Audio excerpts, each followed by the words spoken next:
네, 잘 쉬었습니까? 또 앞 시간에 이어서 해보도록 하겠습니다. 앞 시간에 이제 다양한 중독 중에 일 중독까지 했고요. 이제 음식 중독입니다. 네, 음식 중독. 자, 여러분 또 이것도 한번 해보시죠.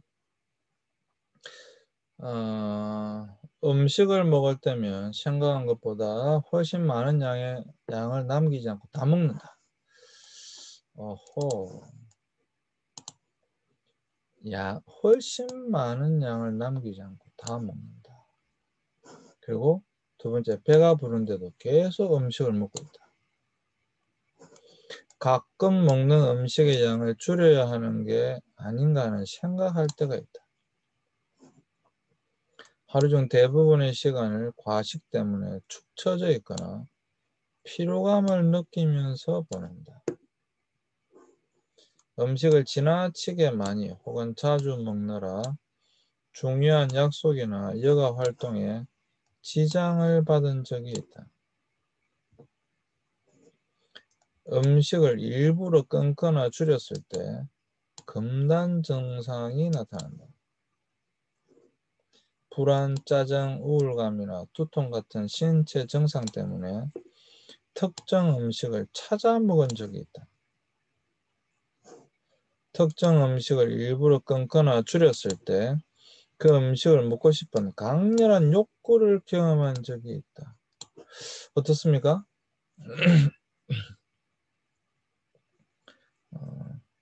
여러분 한번 보세요. 어때요?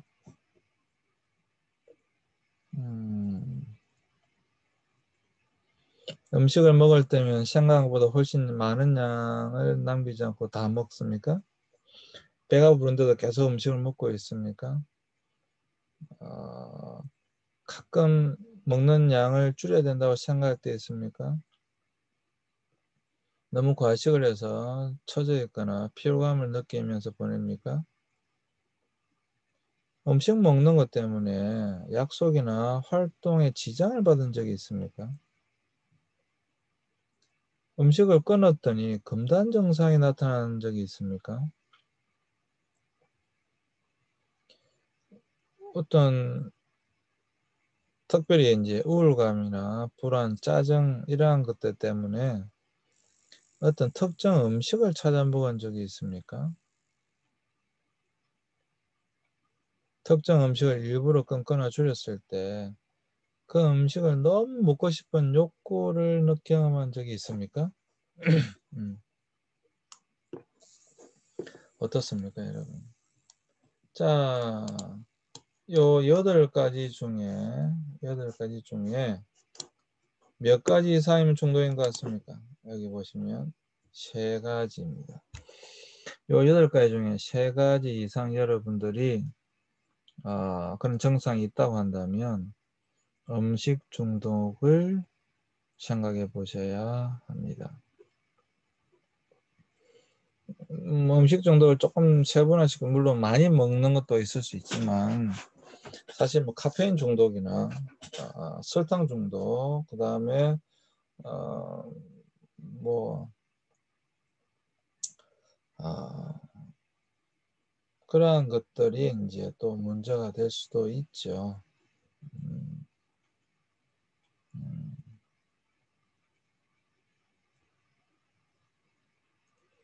사실 밀가루 중독 같은 경우는 빵, 그죠? 빵, 또 초콜릿.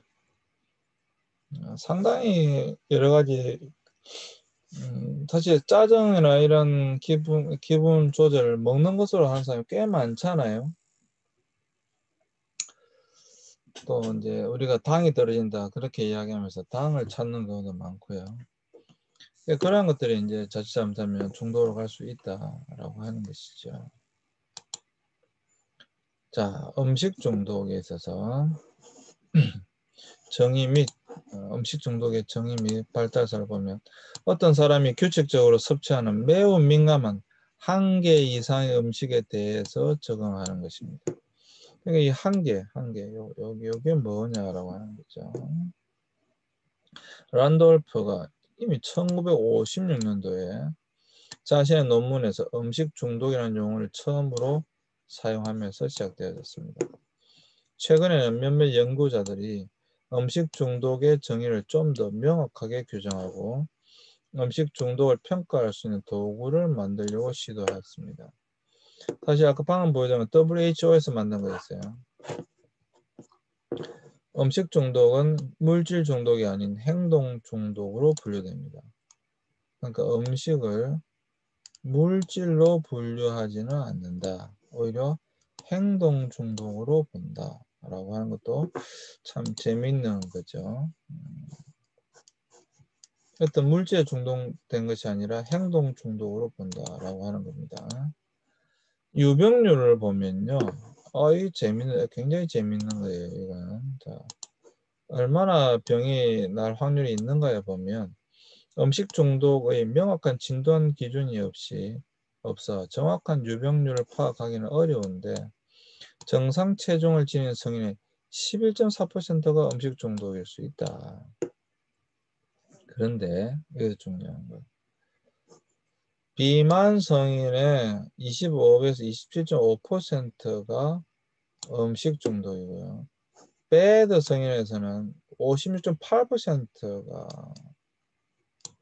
음식 중독이다. 그러니까 초고도 비만에서는 이 비만이 나타난 이유를 보면 대부분 음식 중독일 확률이 굉장히 높은 것이죠. 뭐 충분히 생각할 수 있죠. 여대생 표본에서는 4%가 음식 중독이다. 그래서 최근까지도 음식 중독의 유병률에 대한 연구가 부족하며 상대적으로 남성 표본의 음식 중독에 대해서는 거의 알려지지 않았다. 아직까지도 이 음식 중독에 대한 연구가 많이 부족함을 우리는 알 수가 있습니다. 그런데 음식 중독에 대해서 점점 더 앞으로는 관심을 많이 가지고 보게 되겠죠. 자, 임상적인 특징을 보면 특정 음식의 지속적인 섭취가 부정적인 결과를 야기함에도 불구하고 그 음식을 규칙적으로 소비하는 겁니다. 그리고 통제력을 상실하고 내성과 금단 증상을 나타내며 위험한 결과에도 불구하고 계속적으로 음식을 섭취하게 되는 겁니다. 특정 음식의 지속적인 섭취가 부정적인 결과를 야기함에도 불구하고 그 음식을 계속 규칙적으로 소비하는 것이지요. 이게 중요한 통제력 상실이잖아요.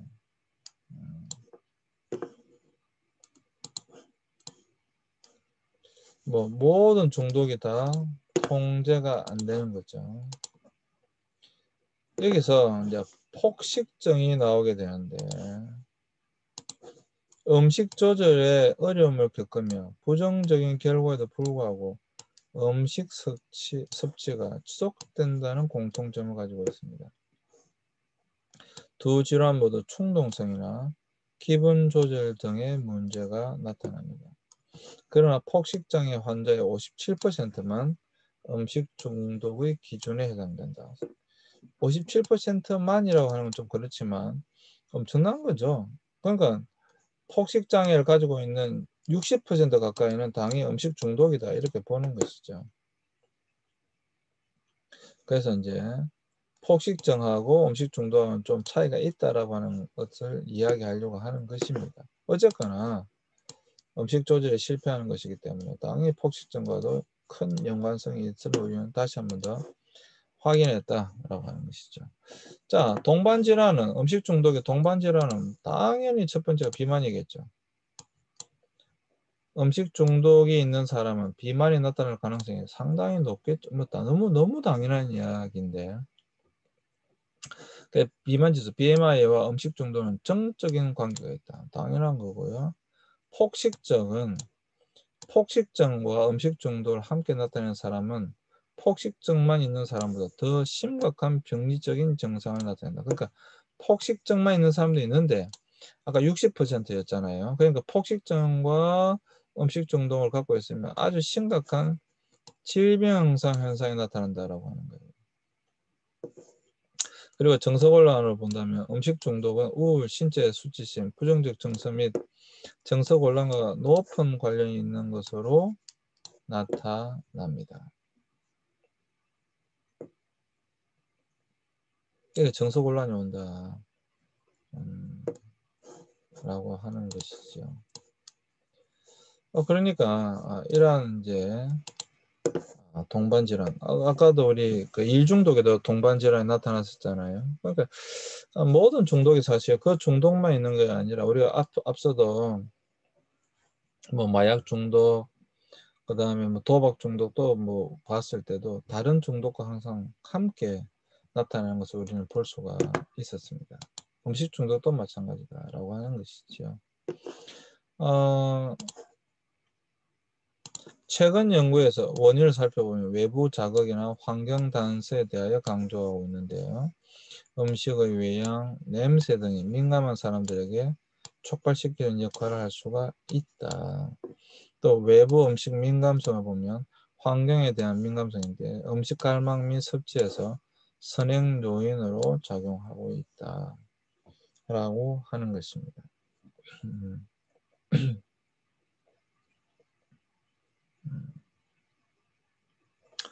그래서 뭐 음식 중독이 나타난다.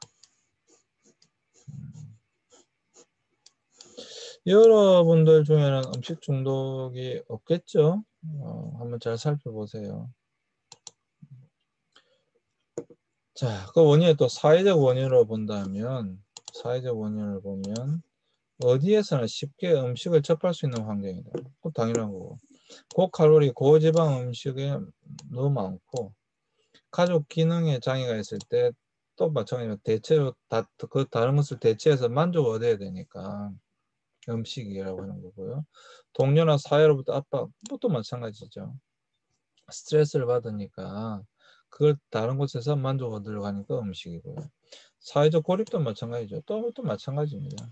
아동 학대, 또 마찬가지고요. 아이들이 맞았을 때 또 다른 것을 채워줘야 되니까 음식을 채우려고 하는 것도 있고요. 사회적 지지의 부족, 이것도 마찬가지죠. 계속 허기지니까 사랑이 갈급하니까 또 스트레스, 이런 것을 통하여서 음식 중독이 일어난다라고 하는 거죠. 또 심리적인 원인으로 본다고 한다면 충동성과의 정적 상관관계가 있다. 어떤 충동성. 그 다음에 생물학적 요인을 본다면 나록성과 같은 오피오이드 기량제의 효과로 맛있는 음식의 섭취와 쾌락의 비율을 감소시킨다. 그러니까 맛있는 것을 계속 끝까지 찾는 거죠. 이러한 것들이 이제 음식 중독, 뭐 사실 우리가 사회 요인 이런 것들은 충분히 생각할 수 있는 것들이 되겠죠. 그래서 이제 음식 중독의 척도 아까 우리가 한번 살펴봤지만 여러 음식 중독이냐 아니냐를 볼 수 있는 척도들이 이미 개발되어져 있습니다. 왜냐하면 사실 이것이 비만과 연관이 있고 비만은 사회적 비용, 건강과 관련되어 있기 때문에 이와 관련된 것들이 점점 더 개발되어지고 있는 것이죠. 그러면 이제 음식 중독 어떻게 치료할 거냐? 어떻게 치료할 거냐? 약물 치료, 바클로펜이나 날트렉선을 통해서 폭식을 감소시키는 효과를 두는 것이고요. 또 나옵니다. 인지행동 치료. 촉발 요인을 식별하고 건강한 대처 전략을 수립하는 데 효과적이고요. 그 외에 또 12단계 회복 모델이 있고 회복 그룹의 수준과 비만 대사 수술. 수술 받는 것도 요즘 굉장히 하죠. BMI가 40, 비만 치수가 40 이상인 경우에는 수술을 통해서 오히려 굉장히 효과적이다라고 하는 겁니다. 우리나라도 지금 계속 수술 받는 숫자가 늘어나고 있죠. 예. 요즘 뭐 이 비만 수술이라고 그러잖아요. 상당히 뭐 유행하고 있죠, 우리나라에서. 그 다음에 이제 나타난 그 중독이 바로 강박적 구매 장애입니다. 강박적 구매장. 구매 중독이라고 할 수 있겠죠. 여러분들 쇼핑 중독이죠. 구매 중독 한번 보세요. 강박적 구매. compulsive buying. 강한 충동과 즐거움과 관련된 계획되지 않은 구매가 반복되는 것입니다. 강박적 구매장애, 조절불능 구매, 과도한 구매, 중독성 구매, 병적 구매, 쇼퍼홀리즘, 이런 말 많이 들어보셨죠? 쇼퍼홀리즘 등의 다양한 용어로 표현됩니다. 1990년대에 종목받기 시작하기 때문에 여전히 정의 및 분류 체계에 대한 논란이 많은 편이긴 하지만 사실 지금 굉장히 많은 문제가 있죠. 최근에는 대부분의 연구자들이 강박적 구매를 중독의 관점에서 이해하고 있으며 쇼핑에 대해 부적절하고 과도한 집착을 가지며 필요한 것인지 아닌지 분별 없이 충동적으로 물건을 구매하거나 자신의 경제를 고려하지 않고 값비싼 금액의 물건을 구매하는 등 쇼핑 욕구를 스스로 조절할 수 없는 것으로 정의하고 있다. 이거는 여러분들이 한번 잘 보세요.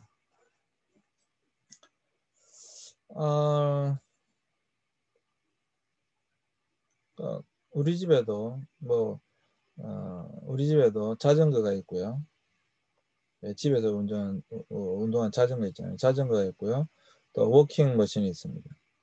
다 빨래 거리로 사용되고 있죠.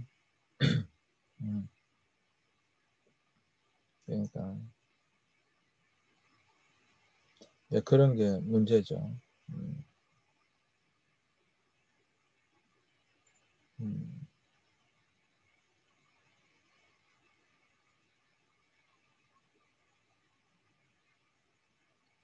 그러니까 사실 그런 게 문제죠.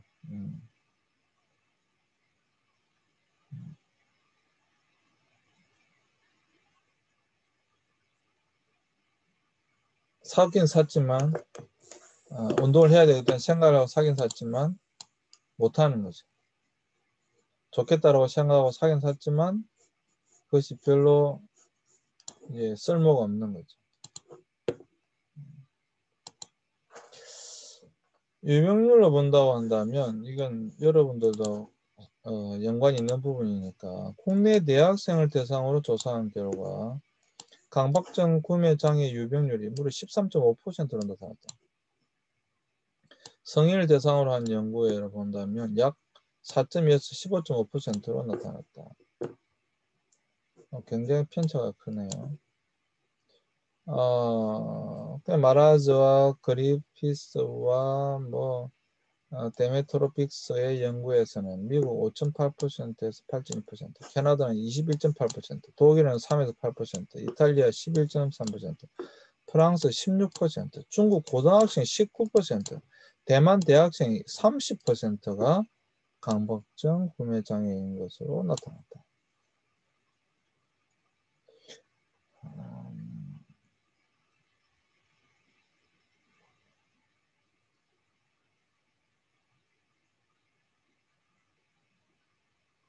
여러분은 어떻습니까?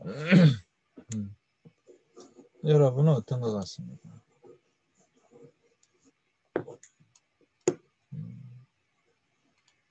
여러분들은 강박적 구매장애인 것 같습니까? 아닌 것 같습니까?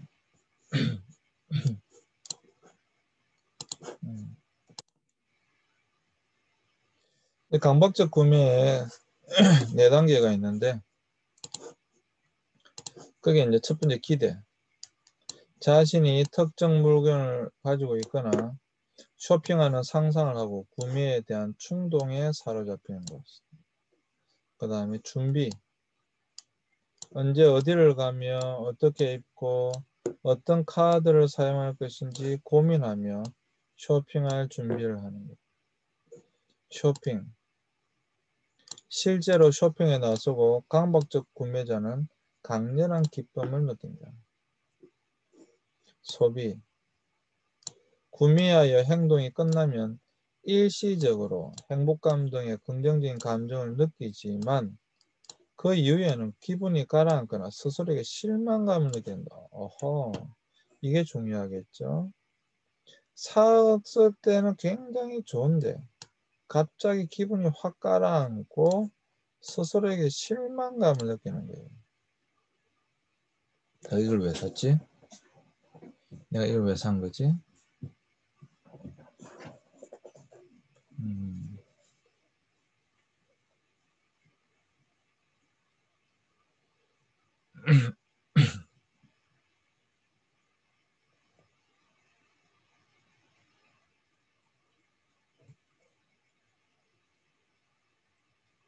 여러분도 그런 적 없어요? 뭐가 샀을 때 굉장히 기분 좋았는데 시간이 좀 지나서 굉장히 실망하거나 내가 왜 이걸 샀지 후회한 적 없습니까? 사실 대부분 다 있죠. 그렇잖아요. 대부분 다 있죠. 그게.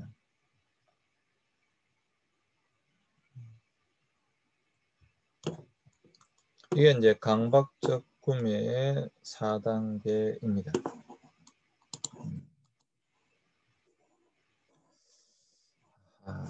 네.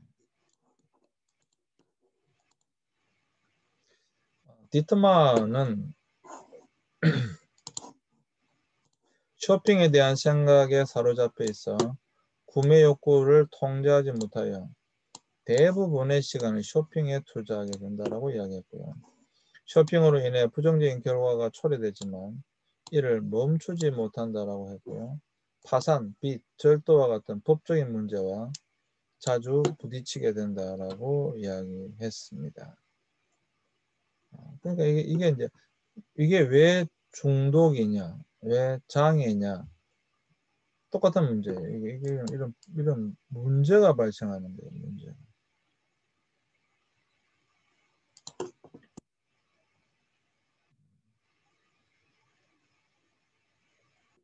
그러니까 이런 문제가 발생하니까 이거는 분명히 장애 혹은 중독이 되는 거죠.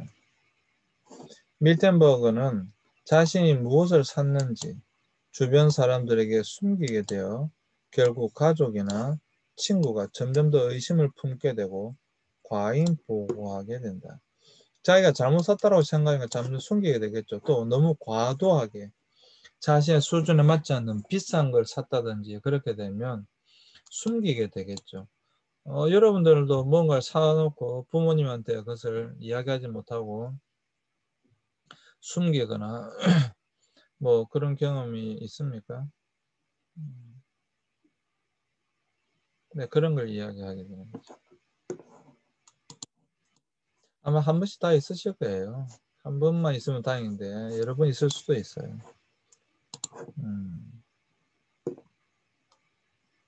잘 고민해 보셔야 됩니다. 슈바르츠는 슈바르츠 안절부절 못하고 짜증스러워하며 불안해한다라고 이야기했고요. 자기 비판적인 임상적 특징입니다. 자기 비판적인 사람이 부정적인 감정에 벗어나기 위한 것이다라고 했습니다.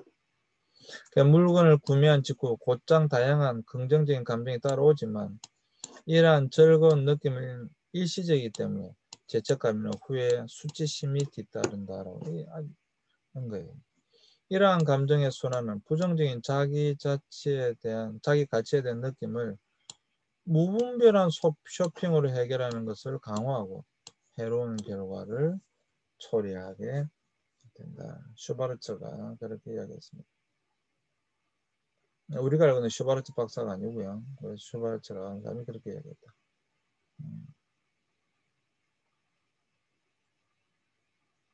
그러니까 이 지금 강박적 구매장애 쇼핑 중독은 사실 앞으로도 점점 더 늘어나게 될 거예요. 그리고 홈쇼핑 쇼호스트들이 그렇게 우리를 유도하잖아요. 그죠? 뭐 지금 당장 안 사면 꼭 손해볼 것 같다. 지금 내가 사야지만 이득이라고 하는 것을 계속해서 쇼호스트들은 우리에게 주입을 시키잖아요.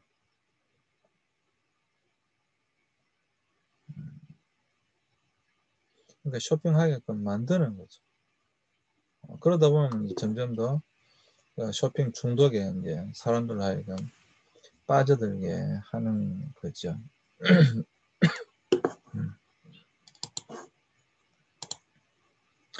동반 질환이 있는데 또 동반 질환이 있는데 그게 뭐냐면 기분 장애, 불안 장애, 물질 사용 장애, 충동 조절 장애, 섭식장애가 가장 많이 나타난다. 여러 사람들이 강박적 구매 환자의 60%가 최소 하나 이상의 성격장애를 지니고 있다고 설명해요. 이게 정말 중요하다, 그죠? 강박적 구매 환자의 60%가 최소한 하나 이상의 성격장애를 가지고 있다. 그것이 강박성, 회피성, 경계성이 가장 흔하다. 뮬레더 등의 연구에서는 강박적 구매 환자 21%가 행동 중독을 진단받은 것으로 나타났다.